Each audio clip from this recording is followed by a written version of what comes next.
Yeah, and there's going to be so many people that usually watch the kind of things that we do. They're going to be like, "What the fuck are you talking about? Happening? Yeah. what are you doing?" I love the idea of having of building something and nobody has any idea what we're doing until we're done. That's yeah. No, I love that idea. We should definitely not. We are now live on the internet. Okay, so we definitely stop talking about that. Right.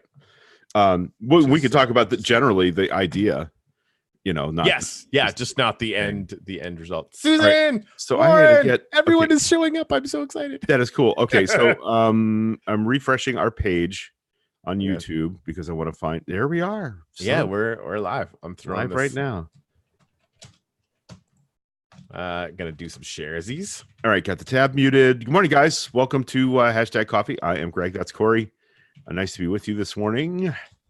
We have a slight delay, so I would do the same thing where I superimpose this over the tab. That way, actually, that works just like that, and we can read comments and things. Okay, Corey. Okay, indeed. We're live. All right, so I posted on my Facebook page. Then I'm gonna post it on So Local to make sure people show up.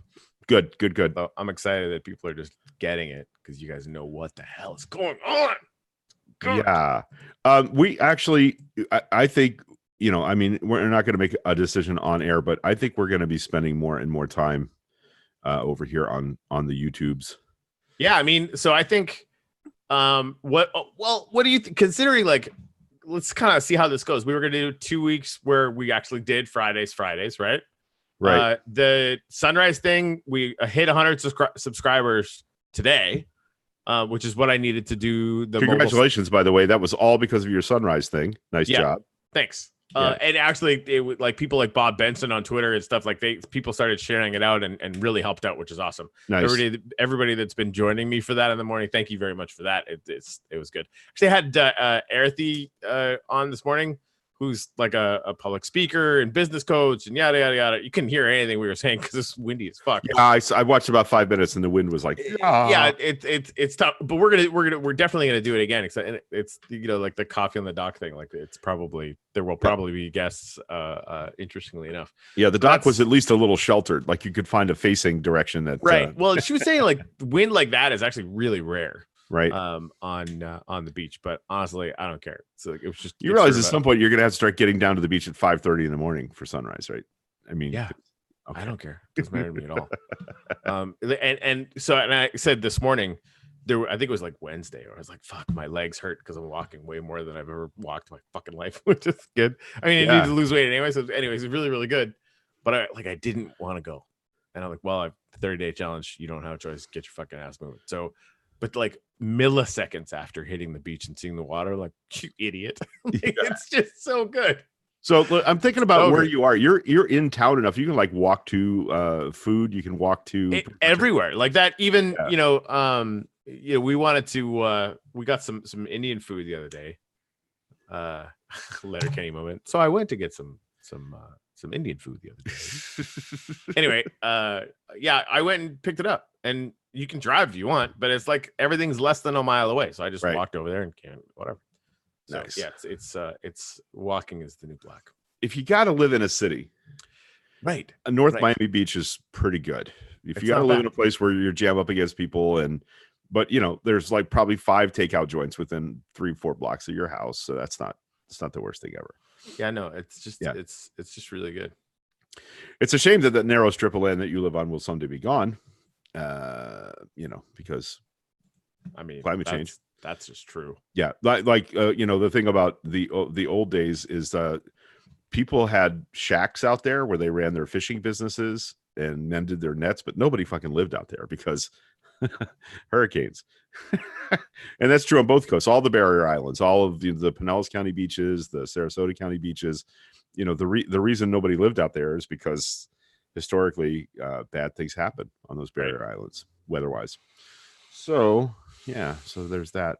So I don't know if you guys want to share the link to this to other places. That'd be cool. It would be cool. I shared out to Twitter and to the Facebook machine. Yep.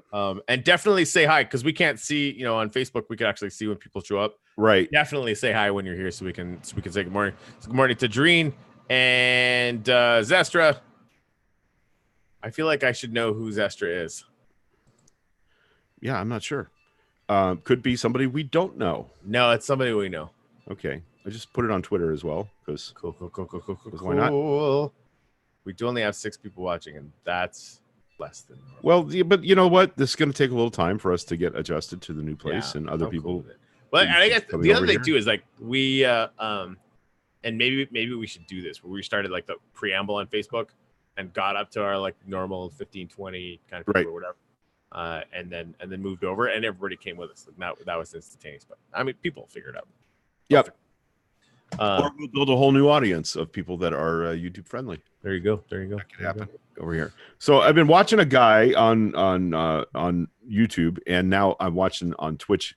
He's a Minecraft expert. Put your nerd hat on. Yeah, named Wattles, right? Wattles is his handle, and his full-time job is playing Minecraft on Twitch and YouTube. Like this is how he makes a living now. He's 23. And I'm learning a lot about the game, but I'm also really enjoying like the aspect of the people that tune into his channel because they don't just talk about Minecraft; they talk about other things. Right. And it's actually, so we were talking for a while about going on to Fortnite and playing Fortnite while we talked about progressive politics. And the problem, as I expressed to you in our conversation the other day, hey, Laugh Track, this is just in case he shows up and I'm on the air over here. Okay. You know that the problem is the pace of play in Fortnite is frenetic, and we really suck at it. We're going to get killed a lot, and what will happen is we won't be able to do either thing properly, either play Fortnite or talk, or entertain comments. So I thought about a game that has a slower pace and a building model, and it could be fun and interesting. So I'm hatching the idea that we should do our show. We should live stream from within Minecraft, like you and I are in the world with our little avatars. And we talk and entertain comments and things like that while we're cruising around the Minecraft world. And I think we're going to do that. I'm working out the bugs. We can do it through OBS, which is a software piece that both you and I have, and stream the gameplay, entertain comments. People want to join us in the world, we could give them the link to it. So I think that's it's a much more sedate pace for the most part. But it's still it's that. It's the ability to start to hang out in the same space in a way that it is more than just kind of sitting over a table having coffee, right? Right. Which is more or less what this is analogous to. I really, really love the idea, because Minecraft, like it's you're basically building something. You're doing this task that speaks to something that I think is almost ancient. Yeah, we have an idea to build something and not tell you guys what it is until it's done. Yeah. So I think that might be a fun thing to do. And what's really fun too, like once that's done, like the last time I was in Minecraft, and it was because of something that Ian said, he basically went in and like carved a giant pyramid, and it's Zen. Like I know it sounds dumb, right? But I'm not sure that it is, right? And especially if you can do it as sort of a communal event. Right. Because the level of complexity that you can then start to, you know what I mean? Like we can do this thing that we're planning. It's, that we think is going to be isn't very Zen, but pretty fun. I think it both is and is not. Right. Which is very Zen in itself. I also thought, like, if we're going to be in there for an hour, that means cycling through the day-night cycle in the Minecraft world, which means zombies and things. So we could build a structure where we could hang out, like with a fireplace and a couch. You know what I mean? We could and that's start out building a place to be. Right. What's funny about that is that where I took it is like one of us can keep building and the other one can keep fucking zombies up. Yeah. or whatever. That'll work too. We can do whatever we want. We're big. Or that could be when you mine. I mean, that's we got to do mining stuff, which is slogging. I always dig down to the very bottom level just because I want to get as much diamond as possible. Well, between level 9 and level 16 is where diamonds are. Yeah, I actually read 12 to 26, so that's interesting. Yeah. My most recent discovery is cave running. The big scary caverns that you find. Yeah. The bottom of those ravines, like just run and torch the whole thing and then dig out from the sides. Yeah. So you can see what's going on once you get the lights on in there. Yep. Hello, Boxer Cat. Nice to see you. I think that would be our friend Elizabeth Wood, if I'm not mistaken. Oh yes. Yep. Y'all need to watch Neeb Gaming Minecraft series. Zestra, I am all about it. I will check that out. Neeb's Gaming Minecraft series. I will do that. I will do that. Dave said also one would have to assume that people would have to actually own a game system and have said Fortnite. No, they wouldn't. The whole point is we were going to stream it here. It's going to stream. It's going to stream here like it would. Oh, Ginny. Zestra is Ginny. Ah, okay. Yeah. Excellent. Yeah, you'll be consuming that particular content in exactly this way. However, we were also talking about having guests come in and interviewing them in that way, and they would need to have Minecraft and hop on the server that we're going to set up, right? And that kind of thing. I think it would be awesome. We think it'd be really fun, right? Like, right. So yeah, like imagine having Kelly Smith coming in and like we just kind of give her some. Okay, we're laying blocks in this particular line. Just keep doing that, and while we're doing that, we can talk about the Elizabeth Warren campaign, for example. Yeah, I like it. I think this is going to be a fun thing. So I'm working out the technical requirements. I can't probably host it on my laptop and do video feed and. So since Corey has the honking big supercomputer, he'll probably be hosting the Minecraft server as soon as I figure out how to tell him how to set it up. But I thought we could use my existing Minecraft world because I have a bunch of the materials we would need to build this thing we've been talking about. And so that would allow me to work off camera to get more of the stuff we need. And if people want to play, we can assign them, hey, go find 64 blocks of redstone.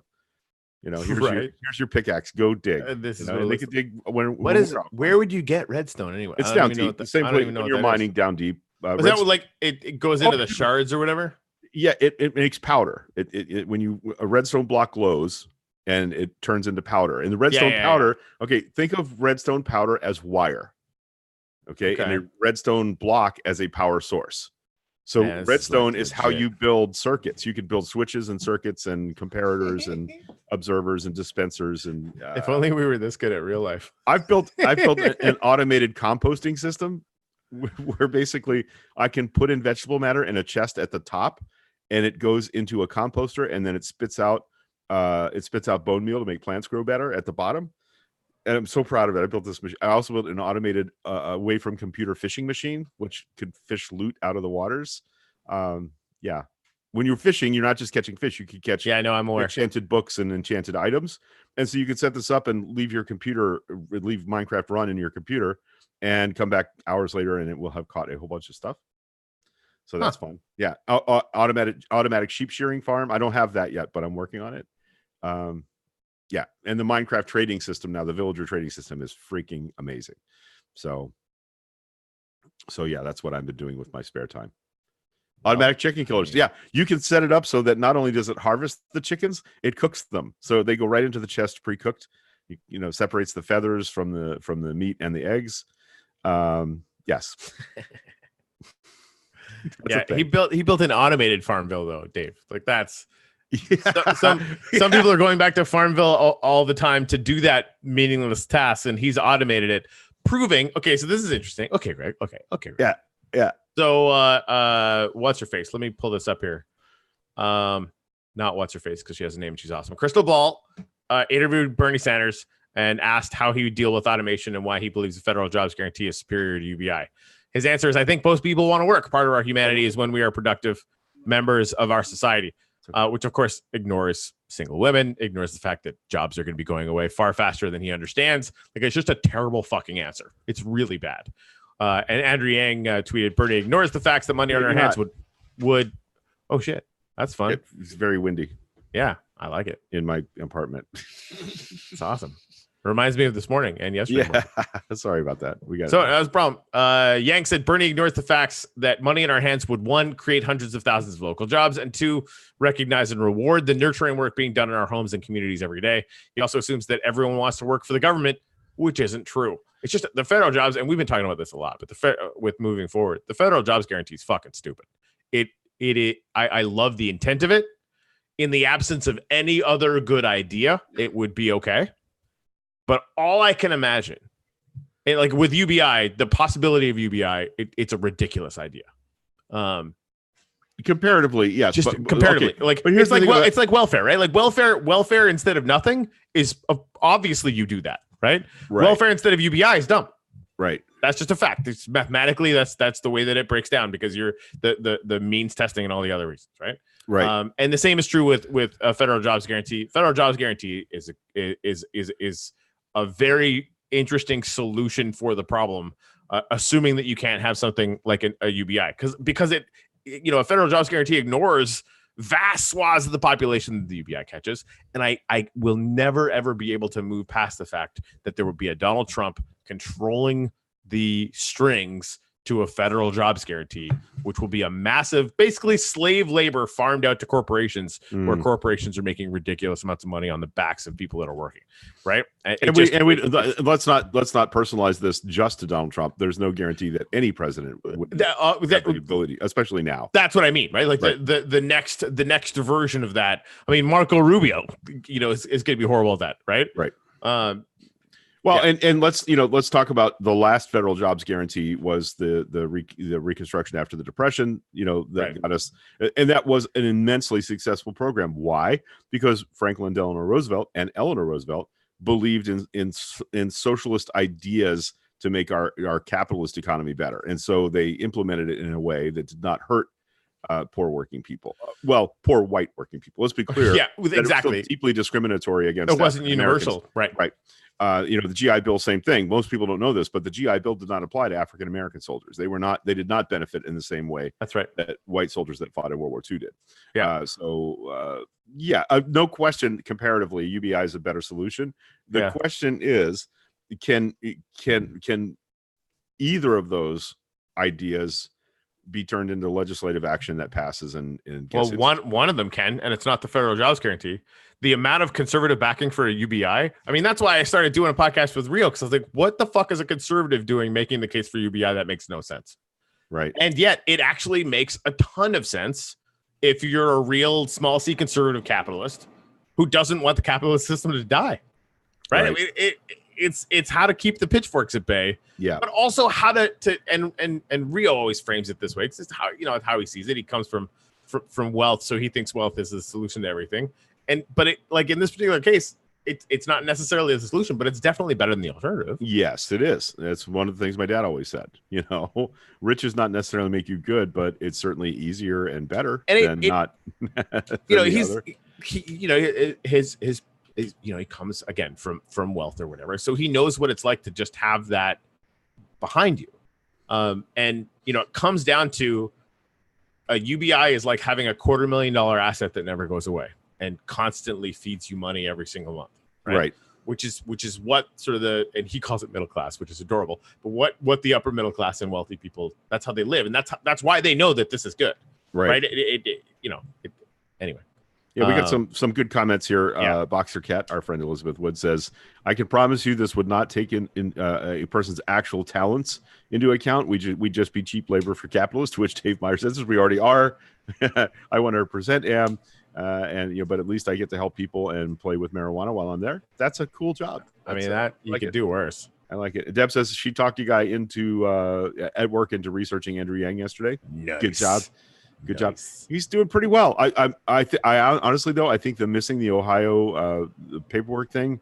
I think that's a killer. I think that's it's way too early. Everybody who's uttered any version of this is going to kill Andrew Yang's campaign before the voting has started, I don't pay any attention to it at all. Right. Because they're doing a write-in campaign. There have been recent, including in Alaska, write-in campaigns that completely and totally worked. Yang Gang is on frickin' fire. Anybody who's going to vote for Yang anyway is going to vote. Will be able to do a write-in like that. You know, he's not going to lose any votes because of that. I don't think. I mean, well, I shouldn't say any. There will be a drag on that, but it's going to mean a lot less than people think it will. I saw a list yesterday, and I'm sorry I didn't pull up a link to it though, of the candidates who have missed. This is something we should all be aware of. That once in a while, there's an article comes out and everybody gets all excited. What if Michelle Obama threw her hat in the ring? What if Hillary Clinton at the last minute? The last minute passed about 5 days ago. All the deadlines for getting on the ballot in states and qualifying are done. So we are locked in. The candidates that we have are the candidates that we're going to have. Furthermore, among those candidates, 5 or 6 of them have missed filing deadlines in states and have not qualified in some states. So when you talk about the top 6 or 8 candidates, that's who we're going to be talking about in the primaries. And we're less than 30 days now from the Iowa primary. That's almost impossible. Yeah, it's crazy. But we're here. We're at that moment that we longed for throughout 2016, and in the 2018 election cycle, The moment is coming for us to get out and knock doors and make phone calls. The moment is here for you to do that. And there are organizations in Florida right now for all of the candidates, and probably in your state too, if you're not here where we are. It's time. It's time now to be rid of Donald J. Trump. And there are one of two ways that's going to happen. The unlikely conviction in the Senate impeachment process, or we just work our asses off and landslide his ass out of the White House in November of 2020. I'm sad that it's taken us this long, but I it's not automatic. I think there's the potential for 2020 to be an electoral bloodbath, and Republicans lose a lot of ground, but that's only going to happen if we're willing to get out there and do the work that makes it happen. So, yeah, Dreen said we just got a Walmart robot. I yanked an entire aisle of people yesterday, which is awesome. I love so much that yang is a verb. Right. It's so goofy. Dreen also said Sorority of Yang is doing awesome work out in Iowa. I've been seeing some tweets actually from them. I was going to go, but I had a major car repair and had to stay home. Well, thank you for at least thinking about it. What? Deb said, did y'all see the photo of Melania on the phone asking if the $80 million offered for Trump's head is paid in one lump sum? No, what I did see is George Lopez, the comedian, said, we'll do it for half. Yeah. It's funny that I think it was George Lopez or one of those guys that put a video out, like basically suggesting that whole thing. Trump Warrior 45 shared it like it was fucking real. Jesus. That's dude. I've been on his ass like crazy. Sometimes having a big multi bipartisan tent is a pain in the ass. Yeah. Hey, our friend Ash Gallagher has a new op-ed up today on TRT World. I got it right now. The proxy wars are being fought by countries over land that doesn't belong to them, and it's the Iraqis who are paying with their lives. Is the lead? It's my time with PMF fighters in Iraq. The proxy wars must stop. So I'm going to link I'm going to link it right here in the comments. Say something. There we go. Get after it. Done. Yes. Hey, that's the first time I've thrown a link up in the YouTube feed, so I'll feel very special. Boxer says, does anyone else find it utterly horrifying that the Senate Republicans know damn well he's guilty and that's okay? Yep. It's funny when I was talking to Arathy this morning, we were talking about sort of like the me wanting to do, try and envision and bring about as much post-partisan stuff as possible, right? Which is obviously extremely difficult work considering we know what the other side is like. She said something about the fact that the reason why none of them are worried about corruption is because they literally honestly believe that everyone is corrupt, and in that universe we should all just be that way. And I kind of feel like the GOP is lost to that now completely, which is why when Biden says instinctively right off the bat that he would deny a subpoena, I lose my fucking mind. Right. And it's the same thing around Citizens United. Like anyone who says, hey, we can't unilaterally disarm. Okay. Right. Like at some point, and I called it immediately, at some point, there's going to be some Democrat who denies a subpoena because we can't unilaterally disarm. Mm-hmm. And that you want to talk about slippery slopes. That is some not goodness. Yeah, people that say that they're all crooked. Are these the same people that I hear all men cheat? All women are bitches and hoes. Like is that where you live? That you take it as fact that every person ever is going to act in the way that you've been acted upon? Because that's not reality. It's huge. I'm disappointed. But there's huge. There's huge, and it's not just Republicans that are like that. Oh no, I understand. And Boxer, yes, he did. His team walked it back afterwards, but his first instinctive answer when asked about getting subpoenaed to go talk in the impeachment trial is that he wouldn't go. Yeah, I want to go back to this other thing. I want to go back to because, like, I think about locally. If you say all politicians lie, all politicians are cheaters, all politicians are corrupt, you're talking about me because I ran for office. You're talking about Kelly Smith. You're talking about Brandy Guayette. You're talking about people that we know would make outstanding public servants and legislators. But they don't know. But they have no idea. And it's easy to paint them with a brush, then they don't have to listen. So what are you doing to make sure that the people that you think are all corrupt don't get elected? They don't do anything. Like that's the whole up then, right? That's I agree, and believe me, I feel your anger, and I'm very sympathetic to it. But that's the thing. It's you're personally at an emotional limit for what you can handle or whatever, and it's just a way to give up. That's really all it is, right? Like it's just like whatever. Hey, the stock market's doing really well. Yep. Deb says Weasel Rubio tweeted that he's expecting people to blame Trump for the aircraft being blown up, and I tweeted back, "It is his fault." And Rubio not stopping Trump from destroying America. Fact. If we had not smoked Soleimani in Iraq, Iranian air forces would not have been on high alert, and it's unlikely that that airliner would have been shot down. Yep. Furthermore, let us not forget that in 1989, the USS Vincennes, an Aegis class cruiser, blew an Iranian airliner out of the sky, killing 300 people. Yeah, that's just intense. It was a mistake, right? It was a mistake where we were expecting trouble, and a plane flew over a zone it wasn't supposed to fly over, and we shot it the fuck down. That's what happened here. But it only happened because there was a war going on under the flight path. Yep. And if our president had not instigated this problem with Iran, those people, including, I think, 80 Canadians, 60 to 80 Canadians were on that flight. It was over 60. Significant number of Canadians were on that flight. They had, this is the same. I'm thinking these are the people that had attended the festival in Western Canada that were flying back home. I think it was actually a bunch of Iranian foreign students and stuff like that. God almighty. Yeah. And I mean, there's toddlers, there was freaking the whole, like, it just, and I mean, the Iranians are desperately trying to spin it to suggest that it wasn't their fault. It probably was. But at the end of the day, they're trying to dissuade from the fact that the whole point is, and the whole reason why other leaders had the chance to take Soleimani out and never did it, other than the fact that it's clearly extrajudicial, as in fucking illegal, right? It's against all of the laws that we say we're supposed to uphold as a militaristic society. Even, we have we put laws in place to keep us from doing exactly this, right? And because we would be pretty pissed if another country did it to us, right? Like, it's exactly the kind of reaction that we would have. There would not have been this escalation, right? And that the Iranians, and it's interestingly coming out now that the Iranians actually let Iraq know exactly what they were going to do in advance, and Iraq let us know. Like, it was literally all about, we're going to have to do something, but we really want to allow for this to be a cap on escalation if we at all can. Of course, Trump pissed all over that because it's what he does. But for a people that are subjugating their people in a way that we absolutely do not like, the Iranian regime is the Saudis. Oh, sorry. Well, no, I mean that too, right? But there's a lot that can be said about how awful the Iranian regime is internally, externally, all that kind of stuff, right? Right. But at the same time, comparatively speaking, one of these countries is acting in a pretty rational way. Right. It's not ours. And that's messed up. It shouldn't be that way. And, they bought these surface air missiles. I think they started making them in the 70s or whatever. Right. And, they probably dust them off and turn them on after 10, 15 years or whatever. Like, the likelihood for a mistake is huge. And it's still, the responsibility is on Iran, period.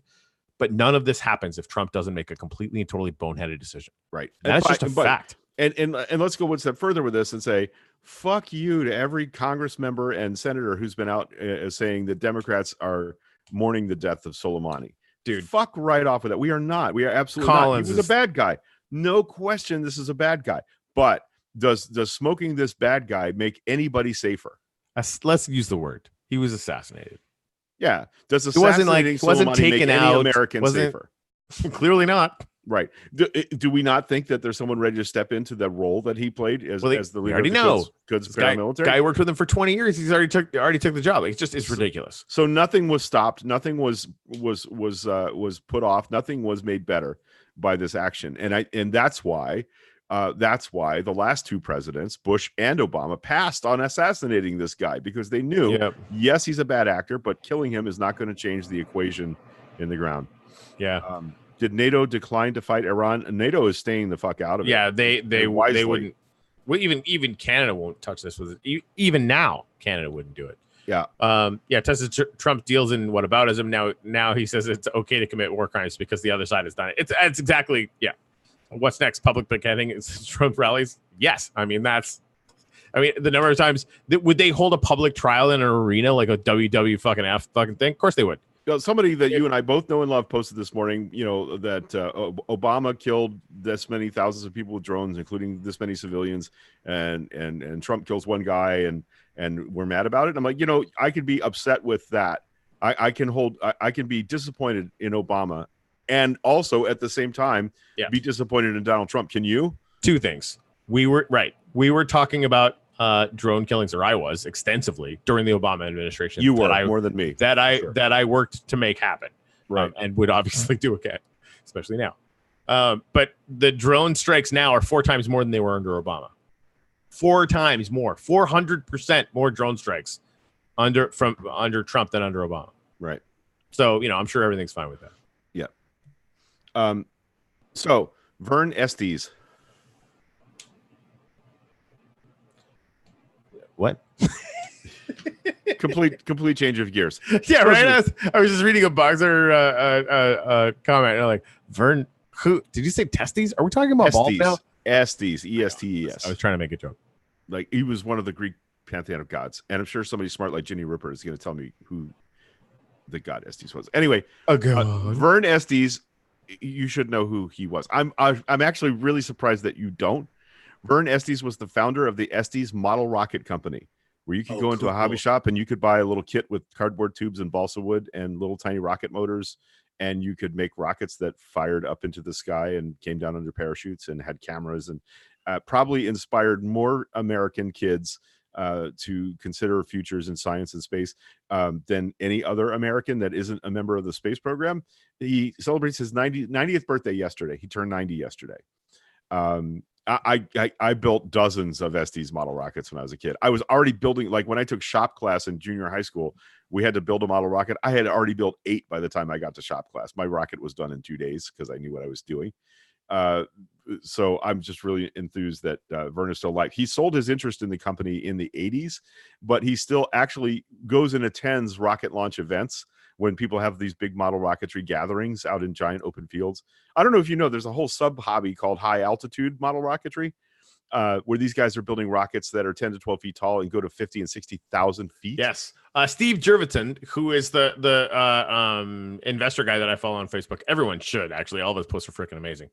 Him and his son do that. He's got 4 different 3D printers in his garage. Oh, and nice. So they basically make like what are effectively very illegal rockets, right?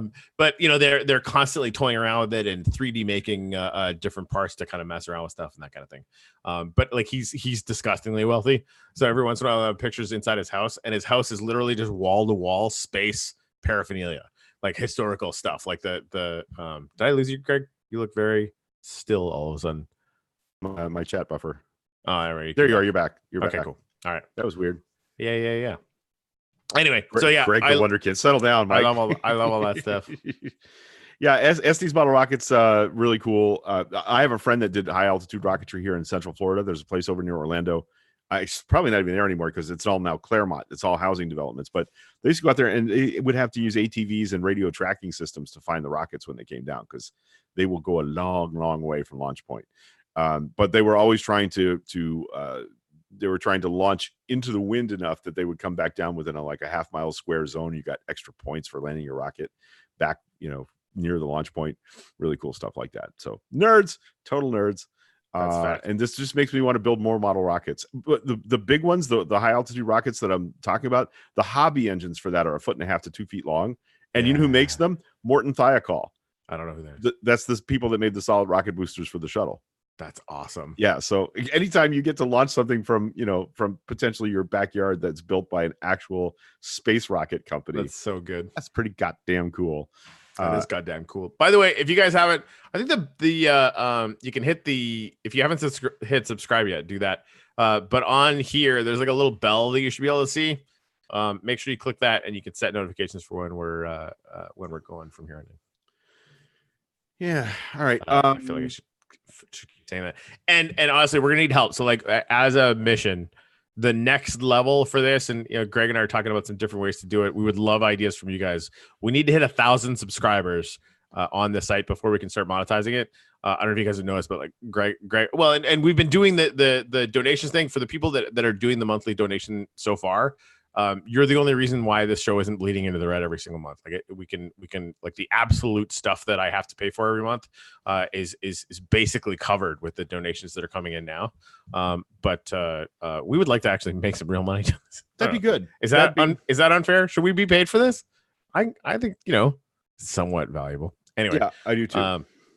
So yeah, part of that on YouTube, and one of the reasons why we moved to YouTube is we can actually do tipping through the actual show, and people can kind of do and manage subscriptions through YouTube itself. But we can't do that until we have 1,000 subscribers. That's right. We need 1,000 subscribers, so we're gonna have to figure out some ways to basically 10x what we've done over the last month, I guess. Which I know we can do. Like that, it's just a matter of like finding some really cool ways to do it, set a goal, and get aggressive, and get it done. You should know I have applied for a couple of organizer jobs in Florida this year, so my time might be. We'll see. We're gonna try to build two things at once until I can't. I get it. I'll keep the fire lit. Cool, for sure. Cool. The other science thing that I had that I thought was pretty nifty was artificial trees in London. They've made these structures. I'm putting the link in right now. It's from a website called secretlondon.com.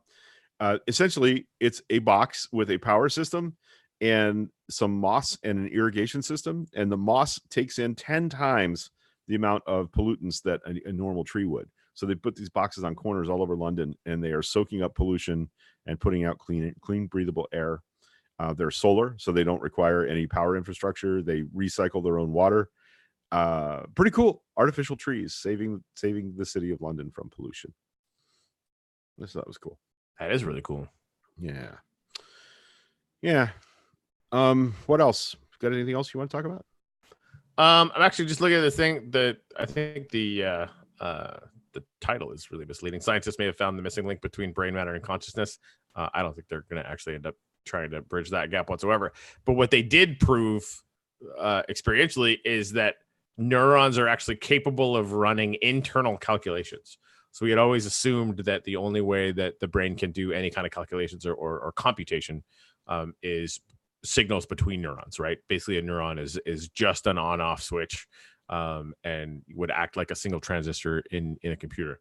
What they're suggesting now is that there's a really good possibility that they're able to handle simple calculations internally. And the way that I would think about how much computational power that would actually increase things by is almost the difference between a normal matter computer and a quantum computer. Quantum computers, right? Once you have a tiny little system that can do an either or like not just a 1 and 0, but a 1 and 0 or an if and or some simple basic logical differences processes, right? It exponentially increases your computational power by sometimes more than one order of magnitude. So not 10 times more, but maybe 100 or 1,000 times more. Nice. So that is a very, very interesting thing. And we'll have to, it's a whole other potential layer of trying to figure out exactly how all of this gray goo works, which is fascinating as fuck. I saw an article in passing that I wish I had read, but I didn't. That said something that there's now a theory that the universe is conscious, that it has consciousness. It has it. Okay, Greg. Okay. I was listening to a TED interview. I'm actually going to find it because I want all of you guys to hear this because it blew the back of my mind out. So this guy is basically, okay, there's a hard problem with consciousness. Even like trying to think about the very simplest things that we would call conscious, right? How do you experience the color red or what grapes taste like or whatever. Right. We're not trying to get into like high-minded stuff or whatever. Just like what is that connect where a bunch of physical matter is now having this self-referential kind of experiential thing. Now, granted, I think it's all software. To be honest, I think that actually can be, what we might think of as mimicked, which there's not going to be any difference, quite frankly. But we're going to find out. But this guy was basically saying that that the hard problem of consciousness is so hard to do that we have to go back to first order principles, which basically means that all of the assumptions that we're making in advance of this, we have to get rid of. And he's making things like, you think that matter has consciousness. What if it comes before that? Right? They're like, wait, what? And that's where it ends, right? Basically that the entire universe itself, before space-time, before matter, could itself have functional iota of consciousness. And he's like a deeply serious and taken serious researcher in consciousness. It's like the once real scientists start saying like, no, this could be a simulation. You're like, wait, Could you back up a minute? Right. What are you talking about? So I'm gonna find this and share it with you guys because it's nuts is what it is. It's fucking nuts. Nice. Donald Hoffman is the guy. All right. Oh, and it's Okay. and he had a TED Talk too. This is his TED Talk. Nice. But I'll find his I actually haven't watched this TED Talk yet. Yeah, we have to work out whether we can actually show TED Talks on YouTube. Didn't we get bounced for that? I think I showed it on YouTube. You want to try it? No, we should try it later. I'm afraid of getting warnings because yeah. I don't want to get this shut down before it really gets started. That's a good point. Fucking bullshit. Anyway, we'll have to figure it out. Yeah. Anyway, so I shared the link down there. Yeah, because that's the thing. Like, I think if I ever start doing goals and gratitude again, I'm gonna have to do it on Facebook. Yeah, I'll figure this out here. All right. Well, I appreciate all of you that followed us over here today. That's good news. Please throw us a like down there. That was the like the upvote downvote thing. Right below your video screen. We would appreciate it if you would throw us a vote. That'd be nice. The shares now are exponentially valuable. Likes now are exponentially valuable. One thing we've always been good at is the comments, because I think that actually increases our visibility as well. So thank you guys for that. Making a note of that. Read Ken Wilber's The Spectrum of Knowledge. Okay. No, I don't think so, Deb. Deb's asking. You don't think so? I think he might. He wants to, but I don't think that. Yeah, well, I think he might in the house. Well, that ship has sailed, right? Unless there's more articles. It hasn't at all. That ship hasn't sailed. They could have him in tomorrow. There's nothing stopping them from doing that at all. But what he said was he would accept a subpoena from the Senate, which is why the House should say, "Oh yeah, why don't you come over here then?" And just destroy his credibility. They already have, and yeah, we'll see. No, I don't think he's going to testify before the Senate. I think McConnell is going to try and make this happen so that there are no witnesses. Which, by the way, I mean, they want it. Aside from presidential impeachments, of the 14 federal impeachments there have ever been, there have been 0 that have had no witnesses testify. Right. It's never happened. McConnell's current plan is to basically call no contest right when it hits the Senate to dismiss it. Wow. Yeah. Yeah. Like they'll just be like, no, this is done. We're dismissing this. Okay. And that's not my preferred outcome, but it's an outcome that is going to pay off at the ballot box in November. Hopefully, his McGrath, his opponent, is already sitting on a war chest of $9 million already. I would donate to McConnell's guy right now. I don't have any money. I would send him money that I don't have. Yeah, box your cat. He's never going to get a subpoena from the Senate. I agree. I don't think that's going to happen. Well, hold on though. You know how many votes it takes to do that? 51. Again, I don't think. I think McConnell's got them locked down. Although I would take that bet on maybe with a bit of margin, because I do not think that it's certain at all. Seeing how angry is it? Tom Lee. I want to get Senator Lee. Yeah, he came out of that briefing the other day about the Iran-Iraq mess. Furiously angry at the childish nature of it. And I want to get, is it Tom Lee? Because we have a Lee here in Central Florida. There's a state legislator, and I don't want to mess up. And but the point is, if Republicans are mad enough about that to buck McConnell on some of this stuff, then maybe there's 51 votes for this. But I don't know. Right. You know what fixes this really in a big way is if we turn the Senate over in November, and Democrats have a majority in both houses, and that would mean we can impeach the president. Mike Lee, yeah, sorry, yeah, nailed it. Yeah, Tom Lee is a Central Florida state legislator, and I always get the two of them mixed up in my head. But the point is, if we win the election in November in a big way, in a profound way, we can impeach the president again, and pass again, again, and I would be okay with that. Yeah, Rand Paul also jumped out and said, that was the most ridiculous thing he'd ever seen. That's a Rand Paul thing. And then he'll vote with the president on virtually everything. Yeah, exactly. Yep. All right. So did you see Tom Steyer is number 2 in South Carolina? I did. That's not a huge surprise for me. I'll tell you, I know some people that are in that organization, and they are super excited. And if you got to have a billionaire in the race, he's a good one to have. He is spending he spent tons of his own money over the past 4 years working towards ridding ourselves of the Trump problem. Yeah. And Could you imagine though? Like, I keep thinking, like, if it wasn't for ego, one of these billionaires would be backing Yang. Yeah, you're probably right about that. Tessa's Place. Headline today in the Washington Post: Justice Department winds down Clinton-related inquiry once championed by Trump. It found nothing of consequence. Womp womp. Right? Who's surprised? There is 15 people watching this now that are not. And shocked. He's still out there every night saying "lock her up" because he did it last night at a rally. Are you fucking kidding me? No, of course you're not kidding me. I don't even know why I would say that. Like, yeah, no, that checks out. End of scene. I agree with you, Boxer. That gotta hate having to wait till November to hope to get this flaming train wreck sorted. I've been waiting since January of 2017. And we basically after the election curled up in a fetal position and cried for a couple of weeks. Yeah. And we both started working hard to organize and help other people figure out how to fix it. Yeah, Yang has spent a lot of money. And I think I think most of it has been in Iowa, where, I mean, the polling, they're only polling people that have voted before. I think he's gonna outperform. We just don't know by how much. The organizational level, people have been organizing there for a year.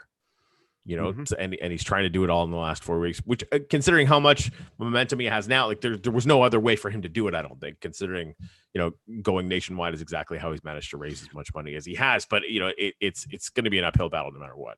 I will take Yang much more seriously. Not that I don't take his idea seriously, but I will begin to give thought to him actually winning the nomination if he places fourth or better in Iowa. That's exactly where Rio is. I'm sort of in the place third. I don't think, but even if he does, if he's polling at 5%, it gets 10. I think. Oh yeah, if he overperforms, that's a good sign, right? But I'm saying that I think he has to come in fourth to have the kind of momentum he'll need to stay in the race. Yeah, I kind of agree.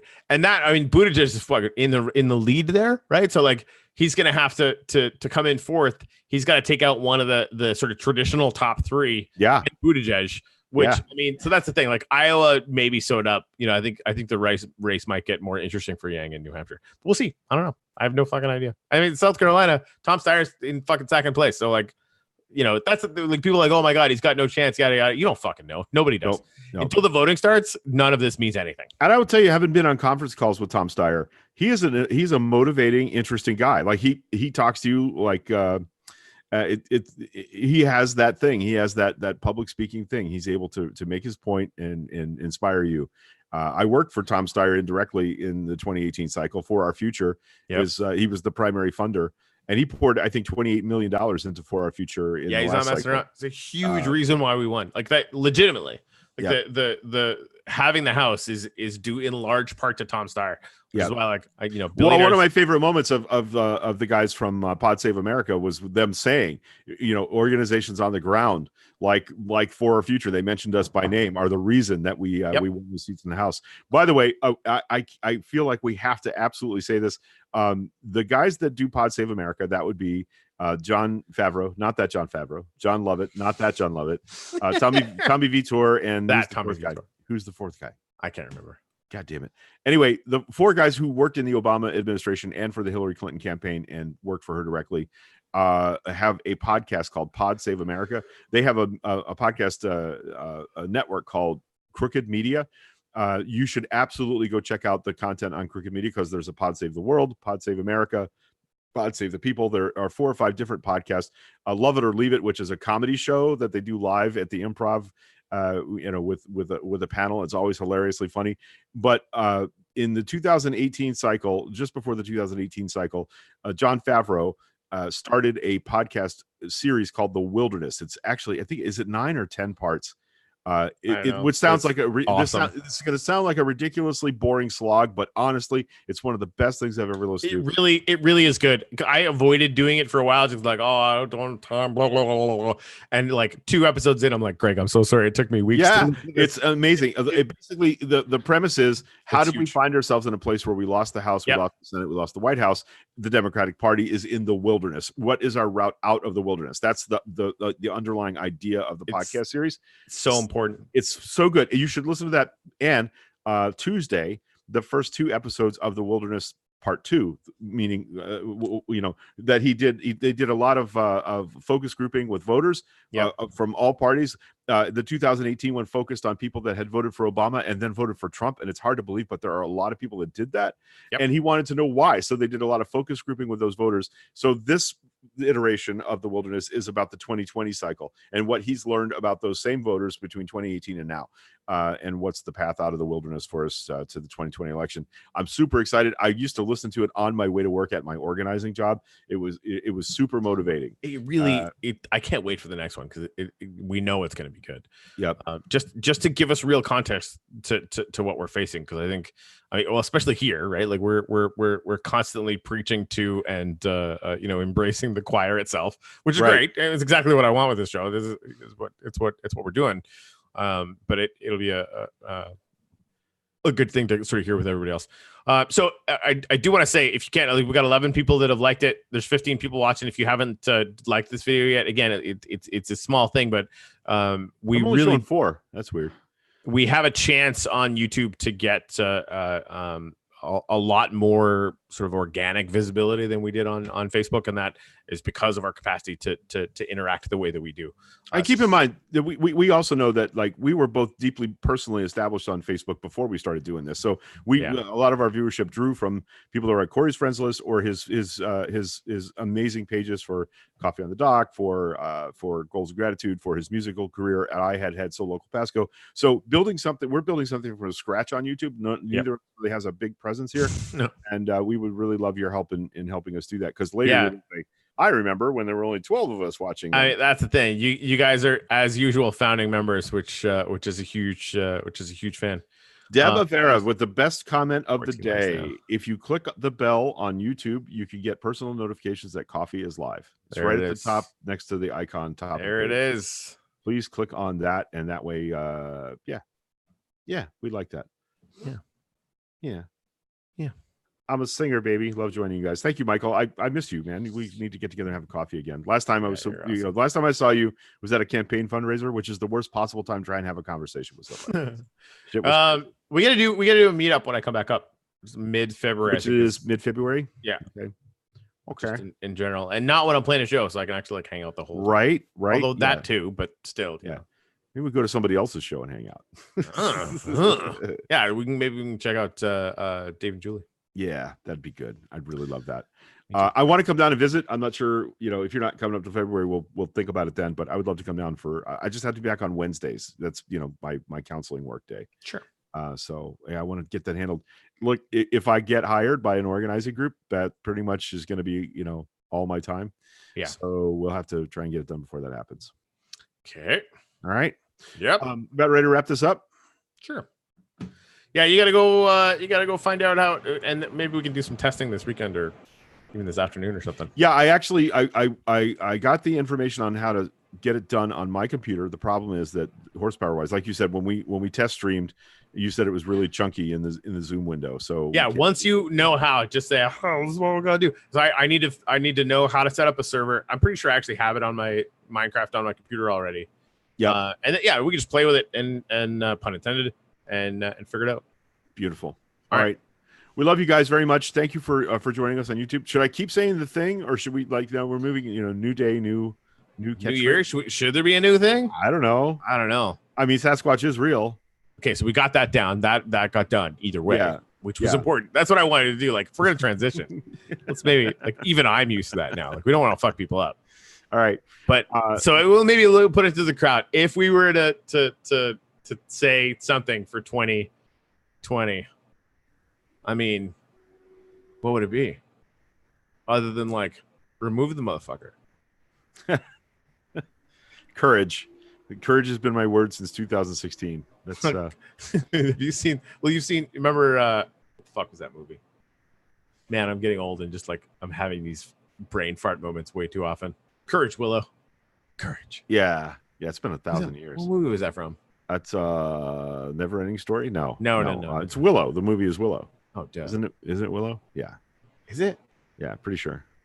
Michael, shameless plug. He's doing Sunset Boulevard at 8 o'clock totally right. in February and March. Oh, nice. Michael is a very, very talented actor and an Agreed. accomplished theater person. So it's definitely worth checking out. Yeah. February 5th is my birthday. Happy birthday, Deb. And I plan on having a Maryland crab dinner at my house with friends on the 8th. Let me know if any of y'all would love to come. She's not far north of you now. She's on the East Coast, not far north of you. Over on the side. So I might just have to drive out there. You East Coast people. Fun. Yeah. Yeah. I'm originally an East Coast person. I was born about 8 miles north of where you're living now. Hey, get this.